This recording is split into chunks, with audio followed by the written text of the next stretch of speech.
How we doing, folks? And today we will be talking about Blade Runner 2049. Now, this is the sequel to what is considered a masterpiece that came out in 1982.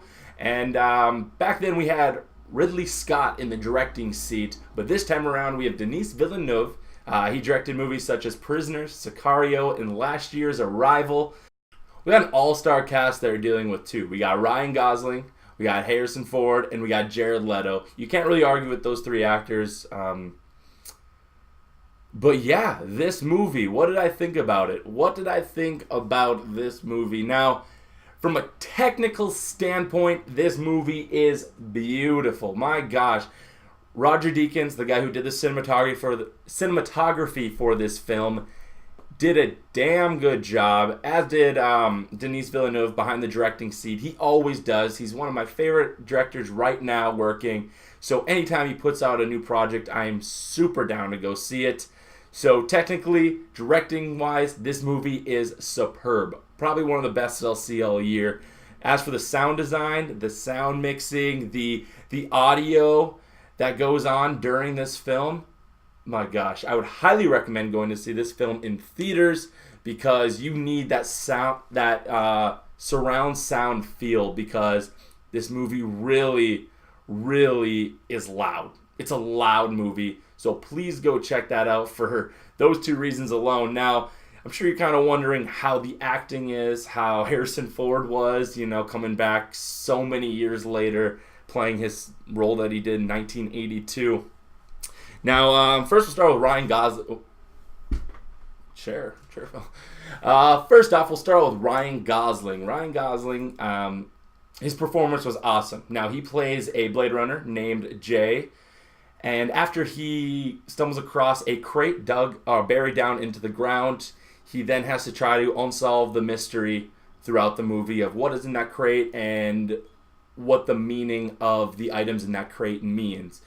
Now, he doesn't really know all the answers because he's not the best, so he tries to hunt down the best or track down the best to help him out, and the best would be, you guessed it, Harrison Ford. He does find Harrison Ford, and they ended up teaming up to figure out this unsolved mystery. Now, Ryan Gosling did awesome. I thought his acting was tremendous. Harrison Ford, great. You can tell the dude's getting old, but man, he still's got some acting chops, that's for sure. And Jared Leto, he plays, I guess, the so-and-so villain in this film. But from my standpoint, this is one of the small things I didn't really like about the film too much. He didn't bring much to the party. I mean, the scenes that he was in, he was there, but he didn't bring much to it. I love Jared Leto, don't get me wrong. The guy is awesome at acting, but honestly, he didn't bring as much depth as I had hoped. He didn't bring as much depth as Tyrell, the AI inventor in the first Blade Runner, brought. So I was a little disappointed in that. But honestly, between those three actors, their acting was pretty awesome.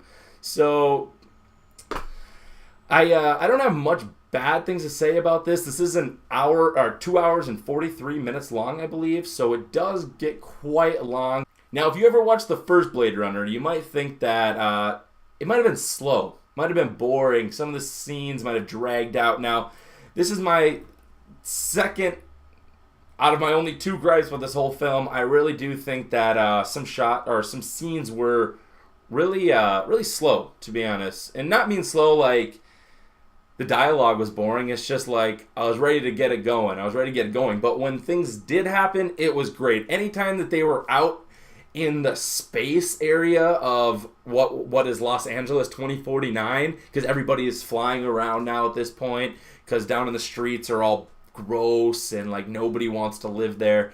But when they're outside, the scale of this movie is huge, like huge scales, and the mix between CGI and practical effects in this film, I thought were awesome. The set designs were awesome, the costume designs were awesome.